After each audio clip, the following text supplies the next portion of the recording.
Welcome to our channel পাঁচের পাঠশালা। তো আমি ঐশ্বর্য বিশ্বাস। আজকে আমরা আলোচনা করব ভারতীয় অর্থনীতি থেকে। তো এর আগে আমরা ভারতীয় অর্থনীতির পঞ্চবার্ষিকী পরিকল্পনার সবগুলো ক্লাস করিয়ে দিয়েছি। তো 3টা পার্টে সেই ভিডিওগুলি হয়েছে। সেই ভিডিওটি তোমরা যদি দেখে না থাকো তাহলে অবশ্যই আমাদের চ্যানেলের প্লেলিস্টে গিয়ে কিংবা এই ভিডিও শেষেও কিন্তু তার লিঙ্ক দেওয়া থাকবে, চাইলে তোমরা সেখান থেকেও ভিডিওটি দেখে নিতে পারো। তো আজকে তাহলে এই প্র্যাকটিস ক্লাসটা 25টা এমসিকিউ এর যে প্র্যাকটিস ক্লাস, তাহলে তোমাদের বুঝতে খুবই সুবিধা হবে। তো চলো আজকে ক্লাস শুরু করা যাক। প্রথম প্রশ্ন দেখে নিব আমরা। পরিকল্পনা কমিশন কবে স্থাপিত হয়? এটা প্রথম প্রশ্ন কি রয়েছে দেখো। তো আমরা জেনেছি যে পরিকল্পনা কমিশন কিন্তু স্থাপিত হয় কত সালে? 1950 সালে। কে স্থাপিত করেছিল? প্রধানমন্ত্রী জওহরলাল নেহরুর সময় হয়েছিল, তাই তো? দেখো, অপশন এ তে রয়েছে 1947, অপশন বি তে 1948, অপশন সি তে 1949, অপশন ডি তে 1950। তার অ্যান্সার কিন্তু হয়ে যাবে কি? অপশন ডি 1950 রাইট অ্যান্সার, তাই তো? দেখো 2 নম্বর প্রশ্ন কি রয়েছে। পঞ্চবার্ষিকী পরিকল্পনার ধারণাটি নেওয়া হয়েছে কোন দেশ থেকে? অর্থাৎ এই যে 5 ইয়ার প্ল্যানিং, যে 5টা বছরের যে পরিকল্পনা হয়েছিল, এটা প্রথম শুরুয়াত কোথায় ছিল তাহলে? দেখো অপশন কি রয়েছে। Option A Russia, option B America, option C Australia এবং অপশন ডি জাপান। তার অ্যান্সার কিন্তু হয়ে যাবে অপশন এ রাশিয়া, ঠিক আছে? তো এরপরে প্রশ্ন দেখে নাও। প্ল্যান্ড ইকোনমি ফর ইন্ডিয়া বইটি কার লেখা? Option A Jawaharlal Nehru, option B M বিশ্বেশ্বরাইয়া, option C Purushottam Thakur Das, option D Jayaprakash Narayan. তো এই যে প্ল্যান ইকোনমি ফর ইন্ডিয়া, এই বইটি তাহলে কার লেখা? বইটি কিন্তু তোমার এই যে এম বিশ্বেশ্বরাইয়া লেখা। এই এম বিশ্বেশ্বরাইয়া এই প্ল্যান ইকোনমি ফর ইন্ডিয়া বইটির মাধ্যমে কিন্তু ভারতীয় অর্থনীতির যে আয় বা ইনকামটাকে দ্বিগুণ করার কথা বলেছিল, ঠিক আছে? এটা একটা 10 বছরের পরিকল্পনা ছিল, যেটা এম বিশ্বেশ্বরাইয়া প্রকাশ করেছিল। এরপরে দেখো, কোন মডেলের উপর ভিত্তি করে প্রথম পঞ্চবার্ষিকী পরিকল্পনা তৈরি করা হয়েছিল? Option A Harrod Domar model, option B Mahalanobis model, option C Solow growth model, option D John Maynard Keynes model. তো অ্যান্সার কিন্তু হয়ে যাবে option A Harrod Domar model. দেখো, প্রথম পঞ্চবার্ষিকী পরিকল্পনা রূপায়ণের 2জন বিশিষ্ট অর্থনীতিবিদ কে ছিলেন? স্যার বয় হ্যারোড আর অধ্যাপক ইফসি ডোমার। এই যে হ্যারোড আর এই ডোমার, এদের নামকরণ অনুসারে কিন্তু কি এই হ্যারোড ডোমার মডেলের নাম হয়েছিল, তাই তো? এরপরের প্রশ্ন দেখে নিব আমরা, 5 নম্বর প্রশ্ন। নিচের কোন জোটটি সঠিক নয়? প্রথম পঞ্চবার্ষিকী পরিকল্পনা 1951 থেকে 56, এটা ঠিক আছে। বি নাম্বার, দ্বিতীয় পঞ্চবার্ষিকী পরিকল্পনা 1956 থেকে 61, এটা কি ঠিক আছে? এরপরে দেখো, তৃতীয় পঞ্চবার্ষিকী পরিকল্পনা 1961 থেকে 66। এবার চতুর্থটা কি বলেছে? চতুর্থ পঞ্চবার্ষিকী পরিকল্পনা 1966 থেকে 71। এটা কি হবে? এটা তো হবে না, কারণ এই যে 1961 থেকে 66 সালের পরে কি হয়েছিল? পরিকল্পনা ছুটেছিল 67 আর 68, তাই তো? তারপর এটা কিন্তু কথা হয়েছিল, চতুর্থ পঞ্চবার্ষিকী পরিকল্পনা হয়েছিল 1969 থেকে কিন্তু 1974 সাল পর্যন্ত, তাই তো? দেখে নাও এটা উত্তরটা। দেখো, চতুর্থ পঞ্চবার্ষিকী পরিকল্পনা তাহলে সঠিক নয়। এটা সঠিকটা কি? 1969 থেকে 1974 সাল, তাই তো? দেখো এরপর, মিশ্র অর্থনীতির জনক কে? তো মিশ্র অর্থনীতির জনক, option A John Sandy, option B PC Mahalanobis, option C J M Keynes, option D Indira Gandhi. তো অ্যান্সার কিন্তু হয়ে যাবে option C J M Keynes, ঠিক আছে? এরপরের প্রশ্ন দেখানো, 7 নম্বর প্রশ্ন। প্রথম পঞ্চবার্ষিকী পরিকল্পনার জাতীয় আয় বৃদ্ধির লক্ষ্যমাত্রা কত ছিল? অর্থাৎ জিডিপি বৃদ্ধির লক্ষ্যমাত্রা জানতে চেয়েছে, মানে গ্রস ডোমেস্টিক প্রোডাক্ট, তাই তো? তো এটার অ্যান্সার কিন্তু হয়ে যাবে অপশন এ 2.1% কিন্তু কি ছিল? টার্গেট ছিল। 2.1% 1% টার্গেট ছিল। এইবার এই প্রশ্নটাকে যদি বলে যে পূরণ হয়েছিল কতটা, এটা কিন্তু জিডিপি বৃদ্ধি হয়েছিল 3.8%, 3.6% কিন্তু জিডিপি বৃদ্ধি হয়েছিল। ঠিক আছে, এরপরে দেখো গ্রিন রেভলিউশন শব্দটি প্রথম ব্যবহার করেন কে? গ্রিন রেভলিউশন মানে কি? সবুজ বিপ্লব। এই যে গ্রিন রেভলিউশন এই শব্দটি প্রথম কে ব্যবহার করেছিলেন? Option A William Gandy, option B Norman Borlaug, option C M S Swaminathan, option D Santosh Kumar Reddy. তো অ্যান্সার কিন্তু হয়ে যাবে এটা অপশন এ উইলিয়াম গ্যান্ডি। এরপরে এই যে নরম্যান বোরলে তিনি কিন্তু কি ছিলেন? সবুজ বিপ্লবের বা গ্রিন রেভলিউশনের জনক ছিলেন। ঠিক আছে, আর এই যে এম এস স্বামীনাথন এরা ভারতীয় সবুজ বিপ্লবের জনক ছিলেন কিন্তু এই এম এস স্বামীনাথন। এবার আমরা 9 নম্বর প্রশ্ন দেখে নিই। দেখো নীতি আয়োগ কবে গঠন করা হয়? এর আগের যে ইকোনমিক্স এর ক্লাসটা ছিল সেটা দিয়ে আমরা নীতি আয়োগের গঠন সম্পর্কে পড়েছিলাম। নীতি আয়োগ গঠন করা হয় কবে? যবে থেকে কংগ্রেস সরকার যায়, অর্থাৎ কে চলে আসে? বিজেপি সরকার আসে। বিজেপি সরকার আসছিল কত সালে? 2014 সালে। তারপর এটা কিন্তু দেখো 2014 এই জন্য অপশনে দেওয়া আছে যাতে তোমরা কনফিউশনে পড়ে যাও। তাহলে অপশন দেখো 2013, 2014, 2015 নাকি 2016।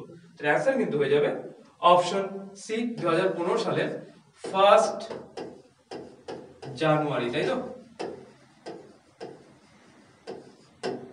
আচ্ছা, এরপরে দেখো কে পদাধিকার বলে পরিকল্পনা কমিশনের সভাপতি ছিলেন? অপশন এ রাষ্ট্রপতি, অপশন বি উপরাষ্ট্রপতি, অপশন সি প্রধানমন্ত্রী, অপশন ডি অর্থমন্ত্রী। তো অ্যান্সার কিন্তু হয়ে যাবে অপশন সি প্রধানমন্ত্রী পদাধিকার বলে কিন্তু পরিকল্পনা কমিশনের সভাপতি ছিলেন, তাই তো? এরপরে দেখো 11 নম্বর প্রশ্ন কি বলেছে? রাউরকেল্লা স্টিল প্ল্যান্ট কোন দেশের সহায়তায় গড়ে উঠেছিল? তো এটা option Germany, option B USSR বা United State of Soviet Russia, আর ইউকে ইউনাইটেড কিংডম, আর হলো অস্ট্রেলিয়া। তো অ্যান্সার কিন্তু হয়ে যাবে অপশন এ জার্মানি। তো রাউরকেল্লাটা আমরা জানলাম যে জার্মানির সহায়তায় কিন্তু রাউরকেল্লা গড়ে উঠেছিল বা রাউরকেল্লা স্টিল প্ল্যান্টটা গড়ে উঠেছিল। এবার দেখো রাউরকেল্লা স্টিল প্ল্যান্টটা স্থাপিত হয়েছিল কিন্তু 1956 সালে। প্রশ্ন এভাবেও আসতে পারে যে রাউরকেল্লা স্টিল প্ল্যান্ট কত সালে স্থাপিত হয়েছিল? তাহলে অ্যান্সার হয়ে যাবে 1956 সালে। এরপরে দেখো ভিলাই স্টিল প্ল্যান্ট স্থাপিত হয়েছিল 1957 সালে। কার সহযোগিতায়? ইউএসএসআর এর সহযোগিতায়। এই যে ইউএসএসআর যে অপশন আছে সেই ইউএসএসআর। ঠিক আছে, এরপরে দেখো দুর্গাপুর স্টিল প্ল্যান্ট কিন্তু স্থাপিত হয়েছিল 1959 সালে। কার সহযোগিতায়? ইউকে এর সহযোগিতায় কিন্তু তৈরি হয়েছিল বা স্থাপিত হয়েছিল। ভেরি ভেরি ইম্পর্টেন্ট এই তিনটা প্রশ্ন। আবার এখান থেকে এমন প্রশ্ন হতে পারে যে বলা হলো ভিলাই স্টিল প্ল্যান্ট কোন পঞ্চবার্ষিকী পরিকল্পনার আওতায় তৈরি করা হয়েছিল? তাহলে এটা কি হয়ে যাবে? এটা হবে সেকেন্ড FYP বা 5 ইয়ার প্ল্যান। তাহলে এই ভিলাই, দুর্গাপুর, এমনকি এই রাউরকেল্লা সবই কিন্তু এই সেকেন্ড 5 ইয়ার প্ল্যানে তৈরি করা হয়েছিল। দেখো এরপরে প্রশ্নটা কি আছে? এফসিআই কবে স্থাপিত হয়?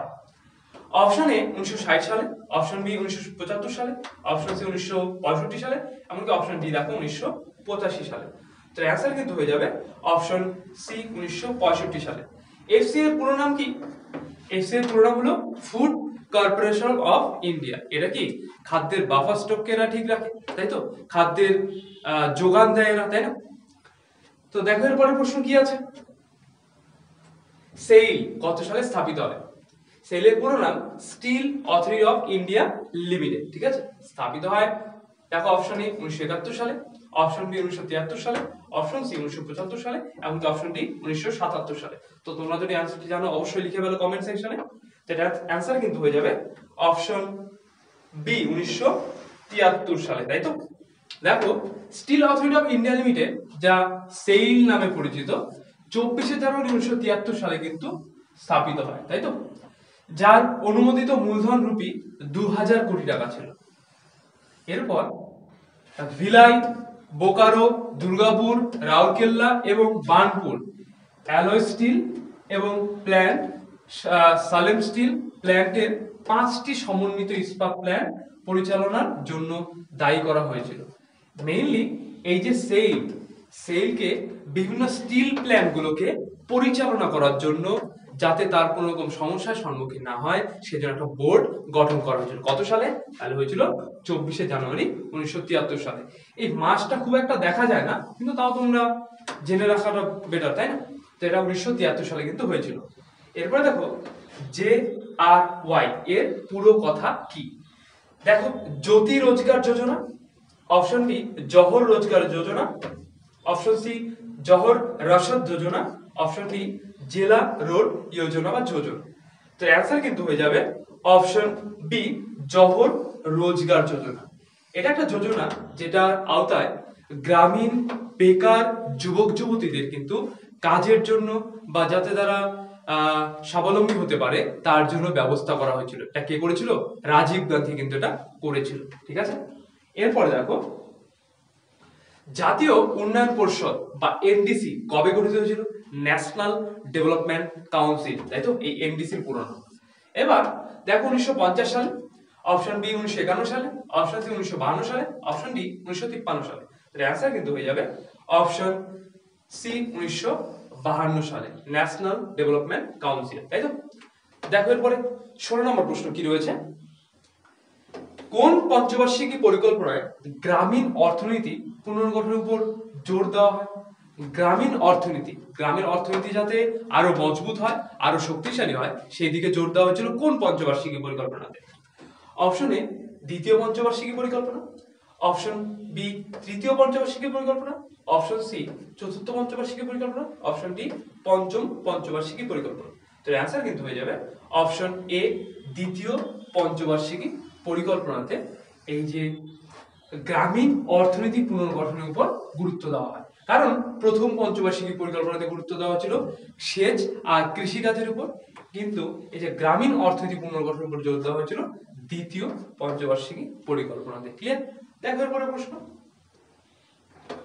চতুর্থ পঞ্চবার্ষিকী পরিকল্পনার সময়কাল কত ছিল? ভেরি ভেরি ইম্পর্টেন্ট একটা প্রশ্ন। সে চতুর্থ হোক বা দশম হোক বা দ্বাদশ হোক, এরকম একটা প্রশ্ন চলেই আসে যে দেখা গেল যে তৃতীয় পঞ্চবার্ষিকী পরিকল্পনা কত সালে গঠন করা হয়েছিল বা তৈরি করা হয়েছিল, বা কত থেকে কত সাল পর্যন্ত চলেছিল, এরকম টাইপের প্রশ্ন আসে। তো দেখো কি বলেছে, অপশন এ 1951 থেকে 1956, অপশন 1956 থেকে 1961, অপশন সি 1961 থেকে 1966, অপশন ডি 1969 থেকে 1974। তো অ্যানসার কিন্তু হয়ে যাবে অপশন ডি 1969 থেকে 1974। দেখো এখানে তিনটা সাল যদি তোমরা লক্ষ্য করো তাহলে দেখতে পারবে এটা কিন্তু ফার্স্ট, এটা সেকেন্ড, এটা কিন্তু থার্ড, তাই তো? 1951 থেকে 56 হয়েছিল ফার্স্টটা, তারপরটা 1956 থেকে 1961 ছিল সেকেন্ডটা, এবং 1961 থেকে 66 হয়েছিল থার্ডটা, এবং এরপরে কিন্তু কিছু পরিকল্পনা ছুটি ছিল, পরিকল্পনা ছুটির জন্য 67 আর 68 সাল ছুটি ছিল। এরপরে আবার 1969 সাল থেকে কিন্তু পঞ্চবার্ষিকী পরিকল্পনাকে কন্টিনিউ করা হয়েছে, এবং কি চতুর্থ পঞ্চবার্ষিকী পরিকল্পনা শুরু করতে এই 2 বছর কিন্তু দেরি হয়ে গেছে, তাই তো? দেখো এরপরে 18 নম্বর প্রশ্ন, সবুজ বিপ্লবের সময় উচ্চ ফলনশীল বীজ কোন দেশ থেকে আনা হয়েছিল? বীজ মানে ফসলের বীজের কথা এখানে বলা রয়েছে। কোন দেশ থেকে আনা হয়েছিল? Option A America, option B Russia, option C Ukraine, option D Mexico. তো এর অ্যানসার কিন্তু হয়ে যাবে অপশন ডি মেক্সিকো থেকে কিন্তু এই উচ্চ ফলনশীল বীজগুলো আনা হয়েছিল। এরপরে দেখো শ্বেত বিপ্লব কত সালে শুরু হয়েছিল? শ্বেত বিপ্লব মানে কি হোয়াইট রেভলিউশনস। দেখ, অপশন এ 1966 সালে, অপশন বি 1969 সালে, অপশন সি 1970 সালে, এমনকি অপশন ডি রয়েছে দেখো 1975 সালে। তো এর অ্যানসার কিন্তু হয়ে যাবে অপশন সি 1970 সালে। শ্বেত বিপ্লব যা operation flood, very very important, কোন বিপ্লবকে অপারেশন ফ্লাড বলা হয়? তাহলে কি হয়ে যাবে শ্বেত বিপ্লবকে অপারেশন ফ্লাড বলা হয়, নামে পরিচিত। এটি একটি অত্যন্ত কার্যকর দুগ্ধ উন্নয়ন উদ্যোগ যা ভারতে 1970 থেকে 1996 সালের মধ্যে সংগঠিত হয়েছিল। জাতীয় দুগ্ধ উন্নয়ন বোর্ড বা ন্যাশনাল ডেয়ারি ডেভেলপমেন্ট বোর্ড এর নেতৃত্বে এই প্রোগ্রামটি দুধের উৎপাদন বৃদ্ধি এবং দুগ্ধ উৎপাদন বৃদ্ধির জন্য ডিজাইন করা হয়েছিল। তাহলে কি এই যে শ্বেত বিপ্লব বা অপারেশন ফ্লাডটার বিভিন্ন বিশেষ গুরুত্ব রয়েছে, এই জন্য আমরা পুরোপুরি নোটসটা তোমাদের দিয়ে প্রোভাইড করলাম। ঠিক আছে, দেখ 20 নম্বর প্রশ্ন কি রয়েছে। NDRC National Development and Reform Commission কোন দেশের আদলে তৈরি করা হয়েছিল? এটা মেইনলি অপশন দেখো কি রয়েছে, রাশিয়া, অপশন বি চীন, option C America, option D Australia. তো অ্যান্সার কিন্তু হয়ে যাবে অপশন বি চীন, তাই তো। এটা প্রধানমন্ত্রী, বিজেপি প্রধানমন্ত্রী নরেন্দ্র মোদী কিন্তু এটা গ্রহণ করেছিল চীন থেকে, তাই তো। ন্যাশনাল ডেভেলপমেন্ট কাউন্সিলের পরে এরা 2015 সালে পরে কিন্তু এটা চীন থেকে নেওয়া হয়েছিল, ঠিক আছে। এরপরে দেখো 21 নম্বর প্রশ্ন, কত সালে বহতা পরিকল্পনা বা রোলিং প্ল্যান বাতিল করা হয়? অপশন এ 1975 সালে, অপশন বি 1980 সালে, অপশন সি 1985 সালে, এমনকি অপশন ডি 1995 সালে। তো অ্যান্সার কিন্তু হয়ে যাবে অপশন বি 1980 সালে কিন্তু এই বহতা পরিকল্পনা বা রোলিং প্ল্যান বাতিল করা হয়। কেন? এই বহতা পরিকল্পনা তাহলে কি? রোলিং প্ল্যান তোমরা যখন ক্লাস করেছিলে হয়তো তোমাদের কারো কারো মনে আছে, তারা অবশ্যই কমেন্ট করতে পারো যে রোলিং প্ল্যানটা আসলে কি। রোলিং প্ল্যান হলো আমাদের এই যে পঞ্চবার্ষিকী পরিকল্পনা কে করেছিল? আমি বারবার বলছি এটা কিন্তু করেছিল কংগ্রেস সরকার, তাই তো। তো এই সময়টাতে এই যে 1980 সালে যখন বাতিল হয়ে যায়, এই রোলিং প্ল্যানটা কিন্তু কে করেছিল? জনতা সরকার করেছিল। জনতা সরকার আসার পরে বলল আমরা এখন যেমন নীতি আয়োগ চলছে, সেই সময়টা বলছিল যে আমরা কেন পঞ্চবার্ষিকী পরিকল্পনা মানব, আমরা রোলিং প্ল্যান নিয়ে আসবো। রোলিং প্ল্যান নিয়ে আসলো সেই সরকার, 2 বছর চলার পরে সরকার যখন পড়ে গেল, সেই সময়টাতে কিন্তু এই রোলিং প্ল্যানটাকেও বাতিল করে দেওয়া হলো। তারপর আবার যখন কংগ্রেস সরকার চলে আসলো, তারপর থেকে আবার কিন্তু পঞ্চবার্ষিকী পরিকল্পনাটা কন্টিনিউ হলো, ঠিক আছে। দেখো 22 নম্বর প্রশ্ন কি রয়েছে, বার্ষিক পরিকল্পনার সময়কাল কত ছিল? 1963 থেকে 66 সাল, অপশন বি 1966 থেকে 69 সাল, অপশন সি রয়েছে দেখো 1968 থেকে 71 সাল, অপশন ডি রয়েছে 1961 থেকে 64 সাল। তো অ্যান্সার কিন্তু হয়ে যাবে অপশন বি 1966 থেকে 69 সাল, যেটা আমরা কিছুক্ষণ আগে একটা প্রশ্নতে আলোচনা করলাম, তাই তো। আচ্ছা দেখো এরপরে 23 নম্বর প্রশ্ন, দুর্গাপুর স্টিল প্ল্যান্ট কোন পঞ্চবার্ষিকী পরিকল্পনার সময় তৈরি করা হয়েছিল? দেখো আমি জাস্ট কিছুক্ষণ আগে বললাম যে দুর্গাপুর, ভিলাই, এই যে এসব স্টিল প্ল্যান্ট গুলো, রাউরকেল্লা যে স্টিল প্ল্যান্ট গুলো, সালটা আমরা দেখলাম, কোন দেশের সহযোগিতা হয়েছিল সেটা দেখলাম, কিন্তু আমরা তখন আলোচনা করলাম না যে এই যে স্টিল প্ল্যান্ট গুলা কোন পঞ্চবার্ষিকী পরিকল্পনার সময় তৈরি করা হয়েছিল বা স্থাপিত হয়েছিল। তাই অ্যান্সার কিন্তু হয়ে যাবে কি, আমি তো বলেই দিলাম দ্বিতীয় পঞ্চবার্ষিকী পরিকল্পনা, তাই তো। এখানে আর অন্য অপশন দেখার কোনো মানেই হয় না, দেখো অ্যান্সারও তাই রয়েছে। দেখো 24 নম্বর প্রশ্ন কি বলেছে, নিরক্ষরতা দূরীকরণ কোন পঞ্চবার্ষিকী পরিকল্পনার প্রধান লক্ষ্য ছিল? নিরক্ষরতা মানে শিক্ষিতের হারকে বাড়িয়ে তোল, তাই তো। তাহলে কোন পঞ্চবার্ষিকী পরিকল্পনার লক্ষ্য ছিল? অপশন এ ষষ্ঠ পঞ্চবার্ষিকী পরিকল্পনা, অপশন বি সপ্তম পঞ্চবার্ষিকী পরিকল্পনা, অপশন সি তে রয়েছে নবম পঞ্চবার্ষিকী পরিকল্পনা, এবং অপশন ডি তে রয়েছে একাদশ পঞ্চবার্ষিকী পরিকল্পনা। তার অ্যান্সার কিন্তু হয়ে যাবে অপশন বি সপ্তম পঞ্চবার্ষিকী পরিকল্পনার কিন্তু লক্ষ্য ছিল নিরক্ষরতা দূরীকরণ, এটা প্রধান লক্ষ্য বলতে পারো, ঠিক আছে।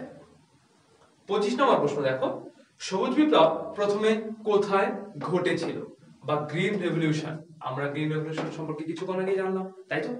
তো পাঞ্জাব ও হরিয়ানাতে, অপশন বি বিহার ও পশ্চিমবঙ্গে, অপশন সি অন্ধ্রপ্রদেশ ও তামিলনাড়ুতে, অপশন ডি গুজরাট ও মহারাষ্ট্রে। তো অ্যান্সার কিন্তু হয়ে যাবে অপশন এ পাঞ্জাব ও হরিয়ানাতে, ঠিক আছে। এটা মেইনলি গম চাষের উপর বেশি প্রাধান্য দেওয়া হয়েছিল এই সবুজ বিপ্লবের সময়। তো আজকে এই সেটে 25টা প্রশ্নই আমরা আলোচনা করেছি, সামনে আমরা দ্বিতীয় পার্টে আরো 25টা গুরুত্বপূর্ণ প্রশ্ন এই পঞ্চবার্ষিকী পরিকল্পনা, নীতি আয়োগ এবং পরিকল্পনা কমিশনের উপর আলোচনা করব। তোমরা এই ভিডিওটা কেমন লাগলো অবশ্যই কমেন্টসে জানাবে, এমনকি তোমরা কি দ্বিতীয় পার্ট চাও তাহলে তাও কমেন্টসে জানাবে, আমরা অবশ্যই তা দ্বিতীয় পার্টটা তোমাদের সামনে নিয়ে আসবো। তো আজকে এই পর্যন্তই, ভিডিওটি কেমন লাগলো জানাবে। তো ভিডিও শেষ পর্যন্ত দেখার জন্য ধন্যবাদ, দেখা হচ্ছে আগামী নতুন কোনো ভিডিওতে।